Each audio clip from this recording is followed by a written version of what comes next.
Alright, here's a long story written in an engaging style, optimized for narration and perfect for prompting discussion. I'll include moments where the narrator addresses the audience to keep the story interactive and emotionally engaging. You know, they say marriage is about trust, right? About building a life together, sharing dreams, and working as a team. At least, that's what I thought when I married Lisa 7 years ago. We weren't perfect, but who is? I worked long hours at a small logistics company, hoping to climb the ladder, and Lisa, well, she did her best to keep our home running smoothly. Or so I thought. Let me take you back to a few weeks ago. I had been gunning for a promotion at work, operations manager.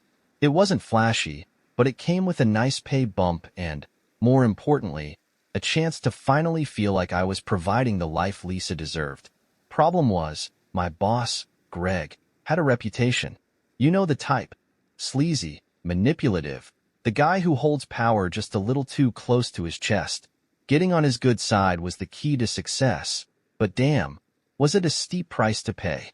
One Friday night, I came home to Lisa sitting at the dining table.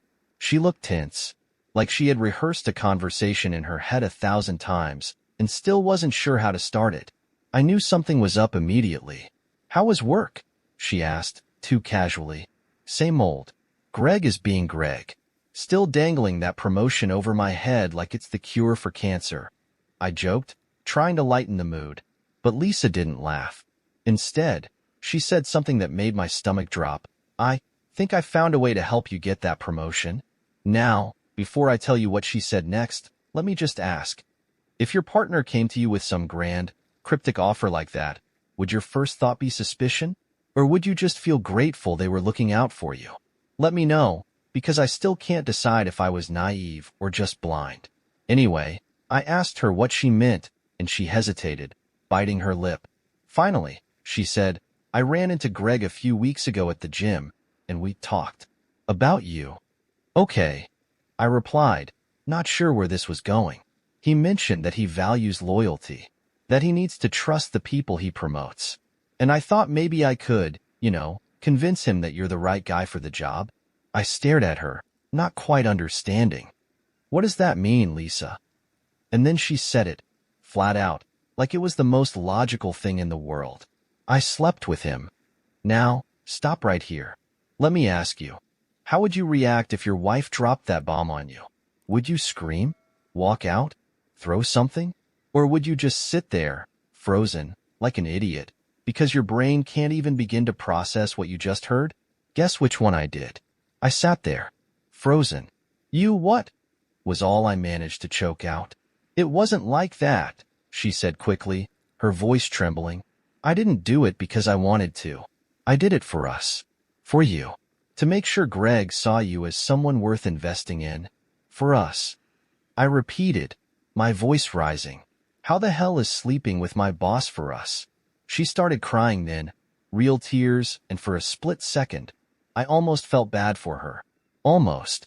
She said she felt trapped, that she was just trying to give me an edge in a company where Greg's approval was everything. She swore it was a one-time thing, that it meant nothing. And here's the kicker. She actually thought I'd be grateful. I didn't sleep that night. I couldn't. I kept picturing them together, Lisa and Greg. I kept wondering how she could do that and still look me in the eye every day. And yeah, a part of me couldn't stop thinking about the promotion. Would I even get it now? Would Greg respect me, or would I just be the guy whose wife he slept with? A week later, Greg called me into his office. He smiled that smug, slimy smile of his and said, "I've been impressed with your work lately. I think you're ready for more responsibility." I swear, I wanted to punch him in the face. But instead, I shook his hand and muttered, "Thank you, sir." Because what else could I do? Quit? Blow up my marriage and my career in one shot? I needed the money. Lisa and I had bills to pay, dreams to chase. I hated myself for it, but I took the damn promotion.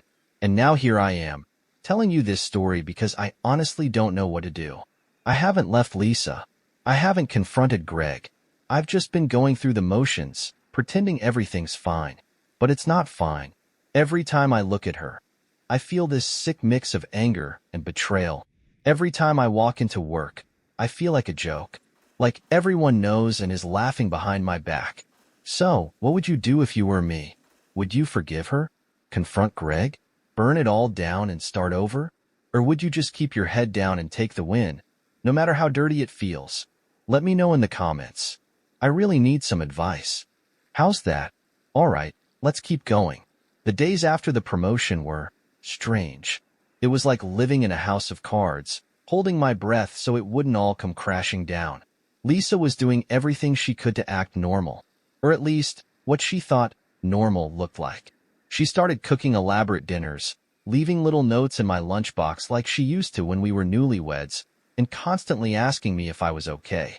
It felt forced, though, like she was trying to distract me, or herself, from what had happened. And me? I couldn't even look at her some days. The thought of her and Greg, the smug way he'd smirk at me during meetings, knowing what he'd done, what she'd done, it made my skin crawl. One night, I finally snapped. We were sitting in the living room, her on the couch scrolling through her phone, me pretending to watch TV. Out of nowhere, I blurted, "How do you live with yourself?" She froze, her phone still in her hand. "What do you mean?" she asked, though we both knew exactly what I meant. "You slept with my boss," I said, my voice low but sharp. "You did the one thing I never thought you were capable of, and you act like we can just move on like nothing happened." Her face crumpled, and she started crying again. "I did it for you, for us," she said, like that made it better. "I was trying to help you, to help us get ahead." "Help me?" I said, standing up. "You didn't help me, Lisa. You humiliated me. You made me a goddamn joke. Do you think Greg respects me now? Do you think I respect myself?" She didn't have an answer to that. She just sat there, sobbing into her hands, while I paced the room, trying to figure out how my life had come to this. And then I asked her the question that had been haunting me since the moment she told me what she'd done. "Did you enjoy it?" She looked up at me, horrified. "How can you ask me that?" "Because I need to know," I said. "Was it just a transaction to you? Or was there something else?" She shook her head vehemently. "No, it wasn't like that. It didn't mean anything. I hated every second of it. But how could I believe her? She'd already proven she was willing to cross lines I didn't even know existed. What else had she lied about? What else was she capable of?" That night, I slept on the couch. Well, I say slept, but really, I just stared at the ceiling, replaying everything in my head. I kept asking myself the same questions. Was I overreacting? Was this something I could get past? Or was this the beginning of the end for us? Here's the thing. Marriage is messy. People screw up. They lie. They cheat. They make bad decisions. But how do you know when a mistake is just a mistake and when it's something bigger, something that changes the foundation of your relationship? That's what I keep wrestling with. The next day at work, Greg cornered me in the break room. "How's it feel to be the new manager?" he asked, that same smug grin plastered on his face. I wanted to punch him, to wipe that grin off his face, but instead, I just nodded and muttered, "It's fine." "You've got a good wife, you know," he said, leaning in closer. "She really knows how to take care of her man." And that was it. I lost it. I slammed my coffee cup down on the counter so hard it shattered, sending shards flying everywhere. "Don't you ever talk about my wife again," I snarled. Greg just laughed, like it was all a game to him. "Relax, buddy. I'm just saying you're a lucky guy." I stormed out of the break room, my hands shaking. That was the moment I realized I couldn't keep living like this. Something had to change. I couldn't keep working for a man who disrespected me like that, and I couldn't keep pretending everything was okay with Lisa. But what could I do? Quit my job? Leave my wife? Start over from scratch? I haven't made any decisions yet. I'm still trying to figure out what the hell my next move is. All I know is that I can't keep living like this, constantly looking over my shoulder, wondering who knows, who's laughing behind my back, who's waiting for me to snap. So, here I am, pouring my heart out to strangers on the internet, because I don't know where else to turn. What would you do if you were me? Is this something that can be forgiven, or is it a deal breaker? Would you confront Greg, leave Lisa, quit your job, or try to find a way to move past it? Let me know in the comments. I'm all ears. What do you think? Keep going? Or does this feel like a natural stopping point? After that day in the break room, things got worse. Greg didn't stop his smug comments. In fact, they got bolder. He dropped little remarks in meetings, just subtle enough that no one else would notice, but pointed enough to make my blood boil. One day, he walked into my office while I was working late. "You know, I really respect what you've done here. Sticking it out," he said, leaning against the doorframe like he owned the place. "Most guys couldn't handle what you've been through." "What I've been through?" I asked, barely looking up from my computer. "Oh, come on," he said with a chuckle. "You think I don't know what you're thinking every time you look at me? I'm not an idiot." I stood up, my chair scraping loudly against the floor. "What do you want, Greg?" He smirked, his hands in his pockets. "Relax.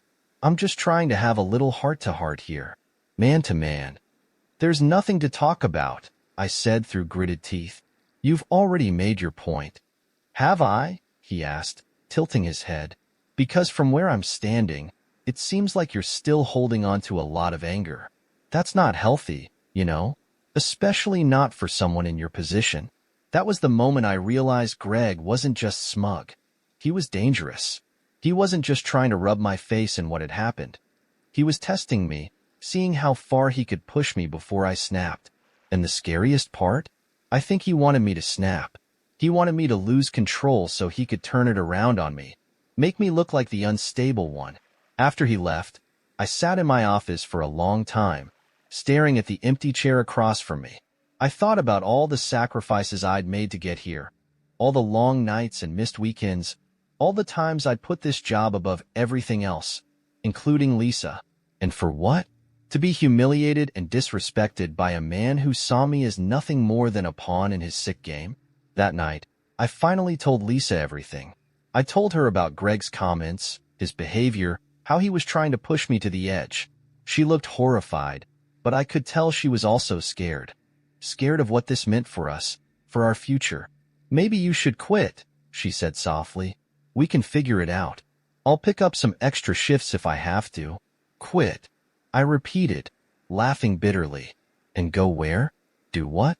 "Greg's the kind of guy who'll make sure no one in this industry hires me again. You think he won't make some calls and ruin me the second I walk out that door?" Lisa didn't have an answer to that. She just sat there, staring at her hands, tears welling up in her eyes.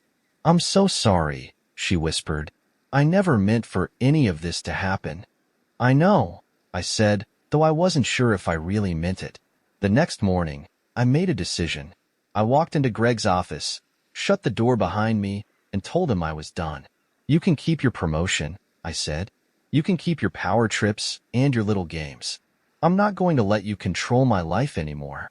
Greg just laughed, leaning back in his chair. "You really think you're walking out of here clean? You don't get to quit, buddy. Not without consequences." "Do whatever you have to do," I said. "But I'm done." And then I walked out. I cleaned out my office, handed in my badge, and left without saying a word to anyone. It was the scariest thing I've ever done, but it was also the most freeing. For the first time in months, I felt like I could breathe again. When I got home and told Lisa what I'd done, she looked shocked. "What are we going to do now?" she asked, her voice shaking. "I don't know," I admitted. "But I'd rather struggle and keep my dignity than stay in a place that makes me hate myself. We're still figuring things out. I've been applying to jobs, looking for anything that will keep us afloat while I figure out my next move." Lisa's been supportive, but there's still this tension between us, this unspoken thing that hangs over every conversation. I want to forgive her. I really do. But some days, I look at her and all I can see is Greg's smirk, his voice echoing in my head. "You've got a good wife, you know?" So here's where I'm at. I've lost my job, my confidence, and maybe even my marriage. But I'm still here. I'm still standing. And I'm still trying to figure out what the hell to do next. What do you think, though? Was walking away the right move? Or did I just throw away my career for nothing? And can a marriage survive something like this? Or am I just kidding myself? Let me know, because honestly, I could really use some perspective right now. Should we keep exploring the aftermath? Or do you feel like this wraps it up? All right, let's wrap it up. It's been a few months now. Enough time for the dust to settle, though the scars are still fresh. Life's not perfect. Hell, it's far from it. But at least I feel like I'm starting to get my feet back under me. I found a new job, nothing glamorous, just a warehouse supervisor position at a smaller company. The pay's not great, but the people are decent, and most importantly, Greg's not there. It feels good to walk into work without the weight of his shadow looming over me. Lisa and I are still figuring things out. I won't lie to you, it hasn't been easy. Some days, I feel like we're making progress, like we might actually make it through this. Other days, I wonder if we're just delaying the inevitable. Therapy has helped, though. We've been seeing a counselor once a week, and it's forced us to talk about things we both rather avoid. Like the fact that I don't trust her anymore, or the fact that she still doesn't fully understand the damage she caused. One session, the therapist asked me what I wanted from Lisa, and I didn't even know how to answer. Forgiveness? Closure? A time machine to undo everything? None of those things are possible. The truth is, I don't know what I want from her, or if she can even give it to me. And then there's the guilt. Because the more I think about it, the more I realize I'm not blameless in all this. No, I didn't cheat. I didn't betray her. But I wasn't exactly present in our marriage either. I was so focused on chasing that promotion, on proving my worth to a man like Greg, that I didn't see what it was doing to Lisa. I don't think that excuses what she did. Not by a long shot. But it's something I've had to come to terms with. I played a part in this, too, even if it wasn't the part one wanted to play. The hardest part, though, is the silence. The things we don't say to each other. Like how I haven't told her about the nightmares I still have about Greg. Or how she hasn't told me what it was really like to sleep with him. And maybe that's for the best. Maybe some things are better left unsaid. But it's hard to build a future when you're still haunted by the past. So, where does that leave us? Honestly, I don't know. We're taking it one day at a time, trying to rebuild something that feels so broken. Maybe we'll make it. Maybe we won't. But at least I can say I tried. At least I can look in the mirror and know I didn't let Greg win. And as for Lisa, well, I guess that's the real question, isn't it? Can I ever truly forgive her? Can I let go of what she did? Or will it always be there, this invisible wall between us? I wish I had an answer for you. I really do. But the truth is, I'm still figuring it out. So I'll ask you one last time. What would you do if you were me? Would you stay and fight for your marriage? Or would you cut your losses and move on? Is forgiveness even possible in a situation like this? Or am I just fooling myself? Let me know, because I'm still searching for the right path. And maybe, just maybe, your perspective will help me find it. Thanks for listening. Seriously, just getting this off my chest has helped more than I expected. Life doesn't come with a playbook, and sometimes you just have to stumble through it, hoping you'll figure it out along the way. That's what I'm doing. Stumbling, searching, trying. And maybe for now, that's enough. The end. What do you think?